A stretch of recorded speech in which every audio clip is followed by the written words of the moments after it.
হজের মতো ইবাদতের জন্য অলরেডি যারা যাচ্ছেন, যারা যাবেন, প্রত্যেকের কাছে আমার হৃদয়ের আকুতি, আল্লাহর ঘরকে যখনই আপনি তাওয়াফ করবেন, এমন একটা ঘর, আন-নাযরু ইলাল কাবা ইবাদাহ, যেই ঘরের দিকে তাকালেই ইবাদত হয়, পরতে পরতে যিনি গুনাহ মাফ করে কবুল আর মঞ্জুর করেন তিনি কে? আজকে একটা নিউজ দেখলাম, একজন ভাই তিনি 18টা বছর আগে অনেকগুলো গাছ লাগিয়েছেন। গাছ লাগানোর পর থেকে মানুষ যখন ঘুমিয়ে যেত, তিনি এই গাছগুলোকে গিয়ে জড়িয়ে ধরতেন, জড়িয়ে ধরে ধরে কাঁদতেন আর বলতেন, আল্লাহ, এই গাছগুলো বিক্রি করে আমি যেন আপনার ঘর বাইতুল্লাহ যেন জিয়ারত করতে পারি। পড়েন আল্লাহু আকবার। 18 বছরের জমানো স্বপ্ন, প্রথম তিনি একটি গাছ বিক্রি করলেন 30,000 টাকায়, এরপরে আরো 20টি গাছ বিক্রি করলেন, পর্যায়ক্রমে আরো 22টি গাছ তিনি বিক্রি করলেন। একজন খেটে খাওয়া সাধারণ মানুষ 18টা বছর ধরে তিনি লালন করলেন। আল্লাহর ঘরে তিনি হজ করার জন্য যাবেন, সেখানে গিয়ে লাব্বাইক আল্লাহুম্মা লাব্বাইক লাব্বাইক লা শারীকা লাক লাব্বাইক ইন্নাল হামদা ওয়ান নি'মাতা লাকা ওয়াল মুলক লা শারীকা লাক, তিনি বলবেন। একটু চিন্তা করেন, আপনি যখনই লাব্বাইক বলেন, আল্লাহ আমি হাজির হয়ে গেছি, আল্লাহকে কেমন যেন আপনি বলতে থাকেন, আল্লাহ আমি আর গুনাহের দিকে যেতে চাই না, তোমার সামনে এখন যেই অবস্থায় হাজির হয়েছি, আল্লাহ এই অবস্থাকে আল্লাহ আপনি কবুল করেন। আমি যেমন এখন আপনার ঘরকে তাওয়াফ করছি, জীবনের প্রত্যেকটা মুহূর্ত যেন আপনাকে স্মরণ রাখতে পারি, আমি যেন দুনিয়ার পিছনে না ছুটি, আমি যেন দুনিয়াদার না হয়ে যাই, আমি যেন আখিরাতমুখী হই।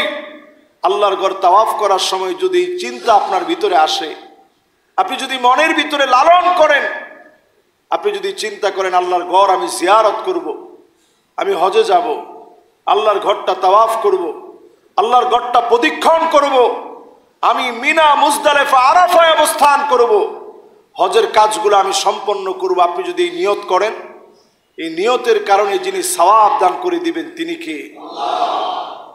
হতে পারে আপনি জীবনে হজে যেতে পারেন নাই, অসংখ্য মুসল্লি এখানে বসা আছেন যারা হজে যেতে পারেন নাই, অসংখ্য মানুষ এমন দুনিয়া থেকে চলে গেছে, কবরবাসী হয়ে গেছে, হজের মতো ইবাদতটা আল্লাহ তাআলা তাদেরকে দিয়ে করার নাই।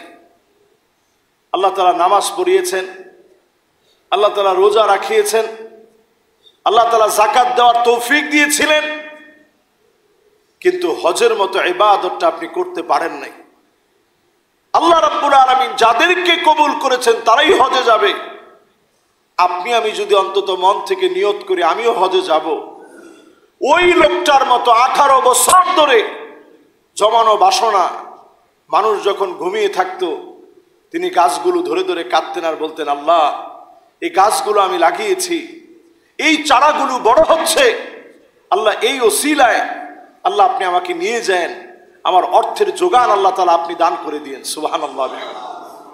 এরকম একজন আর দুইজন না, গত বছরেও আপনারা দেখছেন একজন হাজী সাহেবের ভিডিও ভাইরাল হয়েছে, অনেক কষ্ট করে তিনি শুধু পাসপোর্টের টাকা জমা করছেন, পাসপোর্টের টাকা জমিয়ে প্রথম পাসপোর্ট বানাইছেন।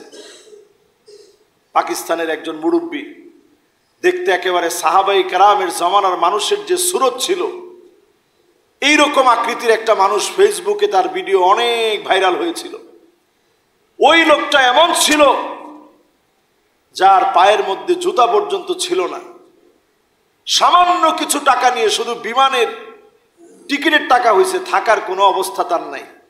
তিনি চিন্তা করছেন আল্লাহর ঘরের মেহমান হয়ে গেলে আল্লাহ আমাকে ভুলে যাবে না। ঠিকই তিনি আসছেন, এক জায়গায় জুতাটা রাখছেন, জুতা পর্যন্ত হারিয়ে গেছে। আপনারা জানেন যে একটু পরপর পরিষ্কারের কাজে জুতাগুলা সব সরিয়ে দেওয়া হয়, লোকটার পায়ে নেই, খালি পায়েই লোকটা পাড়ি দিচ্ছে, মানুষের নজরে পড়ে গেছে। ওই লোকটা এত বেশি মানুষের নজরে পড়ছে, সৌদি আরবের বাদশাহ নিজে তার জন্য মেহমানদারির জন্য হাদিয়া পাঠায় দিস। দেখেন, আল্লাহর কাছে মাকবুল হলে আল্লাহর ঘর আল্লাহ দেখাবেন।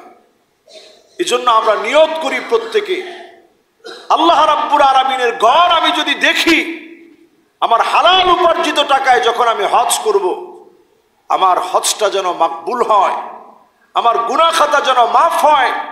রাজআ কায়াউমিন ওয়ালাদাতহু উম্মুহু, এমন হয়ে যেন আমি ফিরে আসতে পারি কেমন যেন সদ্য প্রসূত শিশু বাচ্চা, যার কোনো গুনাহ ছিল না, এমন নিষ্পাপ বেহেশতি বানায়া আল্লাহ যেন আমাকে হজ থেকে ফিরে আনে। পড়ে না আমিন।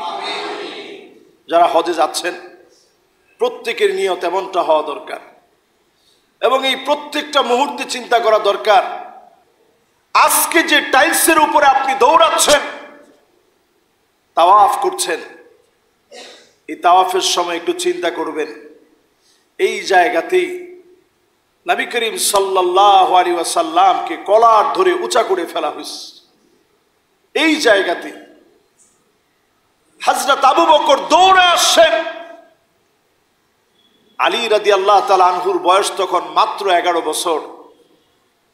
হযরত আবু বকর দৌড়ে আসছেন, নিজের সর্বশক্তি দিয়ে নবী মুহাম্মদুর রাসূলুল্লাহ সাল্লাল্লাহু আলাইহি সাল্লামকে ছুটাইলেন কাফেরদের হাত থেকে। কাফেররা উপর্য পড়ে আঘাত করছে চোখের ভিতরে, চোখ দিয়ে দরদর করে রক্ত পড়েছে এই কাবার চত্বরে যেখানে আমরা তাওয়াফ করি। সেখান থেকে আবু বকর অসুস্থ হয়ে পড়লেন। নবীজি সাল্লাল্লাহু আলাইহি সাল্লামের যখন জ্ঞান ফিরেছে, বারবার নবীজি আবু বকরের খবর নিয়েছেন। আবু বকর রাদিয়াল্লাহু তাআলা আনহুর যখন জ্ঞান ফিরেছে, আবু বকর রাদিয়াল্লাহু তাআলা আনহু নিজের কথা জানতে না চেয়ে বারবার জিজ্ঞাসা করেছেন, আমার নবী কেমন আছে? আল্লাহু আকবার। এটা সেই জায়গা, যেই জায়গায় হযরতে বেলাল রাদিয়াল্লাহু তাআলা আনহুকে তপ্ত রোদের ভিতরে পাথর চাপা দিয়ে রেখেছে। একজন পিটিয়ে ক্লান্ত হয়ে পড়লে আরেকজন পিটানো শুরু করেছে। এই জায়গায় যখন আপনি তাওয়াফ করবেন, একবার যখন লাব্বাইক বলবেন, আপনার চিন্তায় যেন এটা ভেসে ওঠে, এই জায়গায় কত সাক্ষী, কত প্রমাণ, নিদারুণ কত পরীক্ষার মধ্য দিয়ে দিন আমরা পেয়েছি।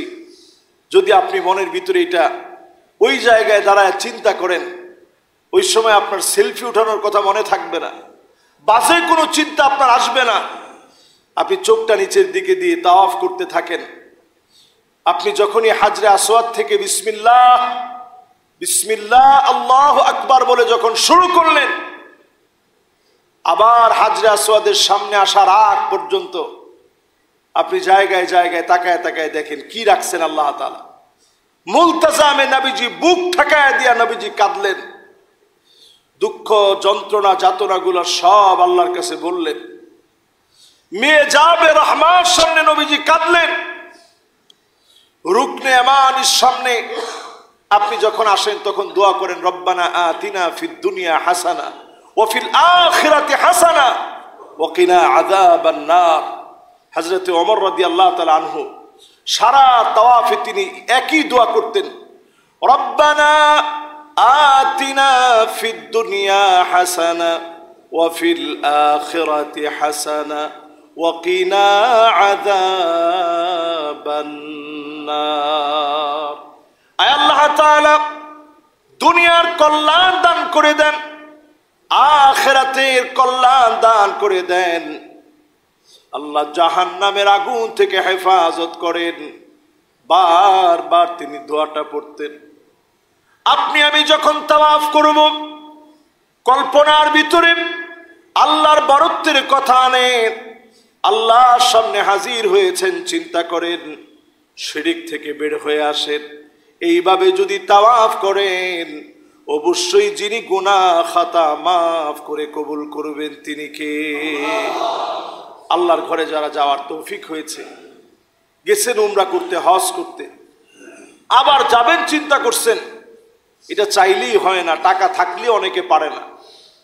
অনেকে সিঙ্গাপুর চলে যায় একটু অবসর কাটানোর জন্যে, লন্ডন চলে যায়, আমেরিকায় চলে যায়, পৃথিবীর কত সুন্দর সুন্দর জায়গায় গিয়ে ভ্রমণ করে, কিন্তু নসিবে কাবা দেখার সুযোগ অনেকের হয় না।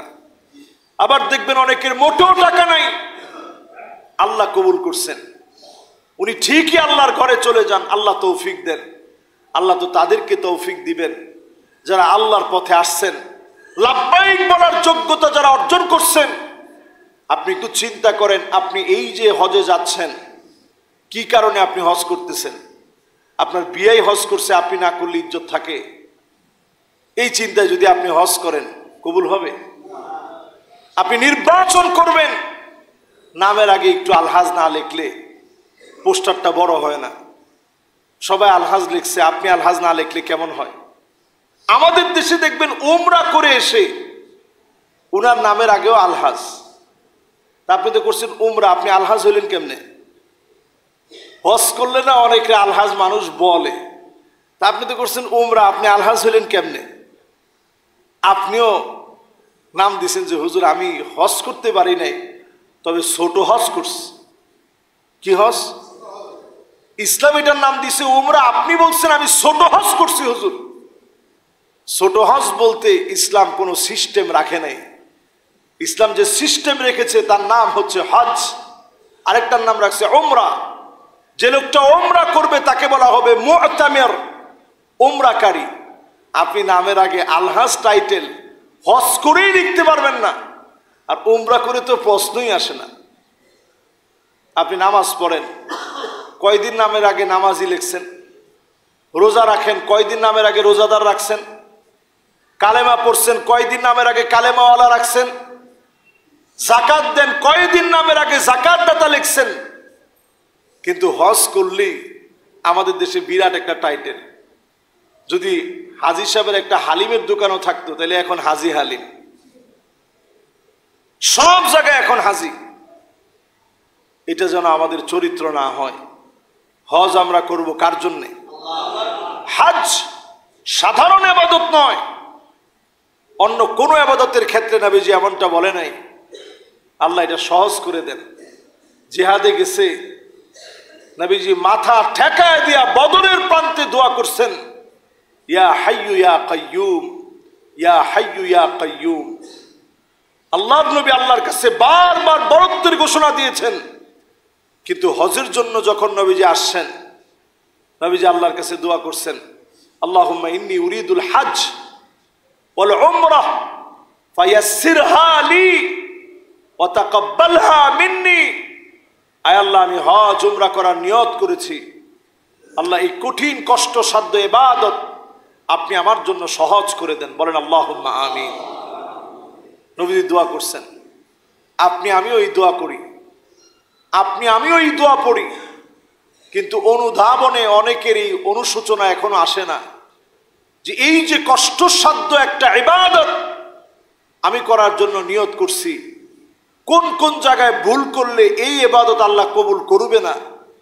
এর মধ্যে প্রধানতম জায়গা হচ্ছে ইখলাসের ঘাটতি যাদের থাকবে তাদেরটা আল্লাহ রাব্বুল আলামিন কবুল করবে না। এজন্য আমরা প্রত্যেকে নিয়ত করি, যত কাজ করব ইখলাসের সাথে করব, আল্লাহকে দেখানোর জন্য করব, আল্লাহকে রাজি খুশি করার জন্য করব। আল্লাহ যেন আমাদেরকে কবুল মঞ্জুর করেন। পড়ে না আমিন।